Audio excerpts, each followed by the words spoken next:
দাদি এটা কিরকম লাগছে দেখতে? মনে হচ্ছে যে মাছের মতন, মাছ এমনি মাছ ঠোক দেয়, ওঠে, নামে, সেই রকম।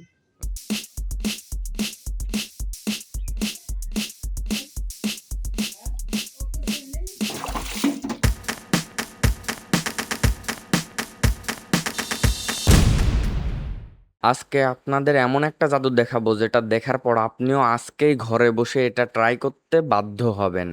অনেকেই ভাবতে পারেন এটা হয়তো স্প্রিট বা কোল্ড ড্রিঙ্কসের কোনো কেমিক্যালের ম্যাজিক।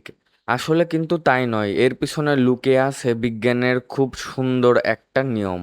আর এই নাটকের মূল নায়ক দুজন, কার্বন ডাই অক্সাইড গ্যাস এবং প্লবতা। কার্বন ডাই অক্সাইড গ্যাস সম্পর্কে তো আমরা সবাই জানি, কিন্তু প্লবতা শব্দটি আপনাদের কাছে নতুন হতে পারে। সেই জন্য আগে প্লবতাটি বুঝিয়ে দেই। এখানে বিজ্ঞানের একটা নিয়ম কাজ করছে, যার নাম প্লবতা। নাম শুনেই ভয় পাবেন না, জিনিসটা খুবই সোজা। আপনারা কখনো পানিতে প্লাস্টিকের ফুটবল বা খালি বোতল চেপে ডুবানোর চেষ্টা করেছেন কি? দেখবেন হাত দিয়ে যতই নিচের দিকে চাপ দেওয়ার চেষ্টা করবেন, পানি ঠিক ওই ততটাই ঠেলে দিবে উপরে তুলে দেওয়ার জন্য। পানির এই উপরের দিকে একটা অদৃশ্য ধাক্কা বা বল দেয়। বিজ্ঞানের ভাষায় এটাকেই প্লবতা বলা হয়। তো কার্বন ডাই অক্সাইড গ্যাস এবং প্লবতা সম্পর্কে তো আমরা খুঁটিনাটি ধারণা পেলাম, তো এখন মূল ভিডিওতে যাওয়া যাক। কিসমিসের ডুবে যাওয়া। আমরা যখন কোনো কোমল পানীয় বা কার্বনেট ড্রিঙ্কসের বোতলে সিপি খুলি, তখন বুদবুদ উঠতে দেখি। এগুলো কিন্তু কার্বন ডাই অক্সাইড গ্যাস। এখন কিসমিস যখন আমরা গ্লাসে ছাড়ি, কিসমিসের ঘনত্ব ড্রিঙ্কসের চেয়ে বেশি হওয়ায় সে সোজাসুজি নিচের দিকে ডুবে যায়। এটা তো স্বাভাবিক, তাই না? টুইস্টটা এখানেই। কিসমিসের গা কিন্তু মসৃণ নয়, বেশ কুঁচকানো আর খসখসে। এই কুঁচকানো খাসগুলোর মধ্যে কার্বন ডাই অক্সাইড গ্যাসের বুদবুদগুলো গিয়ে আটকে যায়। আর কিসমিসের গায়ে যখন অনেকগুলো বুদবুদ জমে, তখন সেগুলো কিসমিসের জন্য একটা লাইফ জ্যাকেট হিসেবে কাজ করে।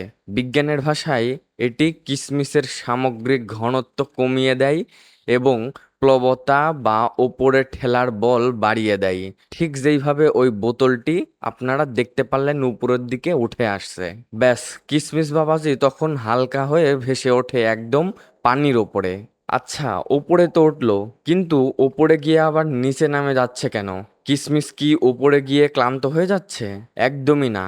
কিসমিসটা যখন নাচতে নাচতে গ্লাসের উপরের স্তরে পৌঁছায়, তখন বাতাসের সংস্পর্শে এসে গায়ে লেগে থাকা কার্বন ডাই অক্সাইড বুদবুদগুলো ফেটে যায়।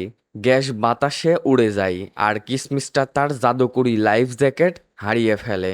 ফলে সে আবার ভারী হয়ে ধপাস করে নিচে পড়ে যায়। নিচে পড়ার কারণ কি? আবারও তার গায়ে বুদবুদ জমে, সে আবার উপরে ওঠে। উপরে গিয়ে বুদবুদ ফেটে যায়, সে আবার নিচে নেমে আসে। আর এই আসা যাওয়ার খেলাটাই আমাদের চোখে ধরা পড়ে একটা চমৎকার নৃত্য বা ডান্স হিসেবে। এই পরীক্ষাটা শুধু আপনারা ঘরে বসেই করতে পারবেন। শুধু স্প্রিড নয়, যে কোনো সোডা পাউডার, 7 আপ বা স্প্রাইট দিয়েও এটা করা সম্ভব।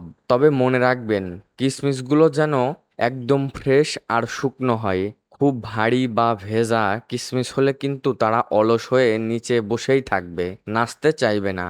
আর হ্যাঁ, এই ডান্স কতক্ষণ চলবে জানেন? যতক্ষণ না পর্যন্ত এই কোমল পানীয়র ভেতরের সব গ্যাস শেষ হয়ে যাচ্ছে। গ্যাস শেষ, কিসমিসের ডান্সও শেষ। তাহলে বন্ধুরা, বিজ্ঞানের এই সহজ কিন্তু দারুণ ম্যাজিকটা আপনাদের কেমন লাগলো? আমাদের চারপাশে এমন শত শত বিজ্ঞান লুকিয়ে আছে, যা আমরা খেয়ালই করি না। কিসমিসের এই ডান্সিং এক্সপেরিমেন্টটা আপনাদের কাছে কেমন লেগেছে? থিয়েটার বা সিনেমায় তো আমরা গিয়ে হা করে 3 ঘন্টা ধরে নায়ক নায়িকাদের নাচ আর আইটেম সং দেখেই যাই।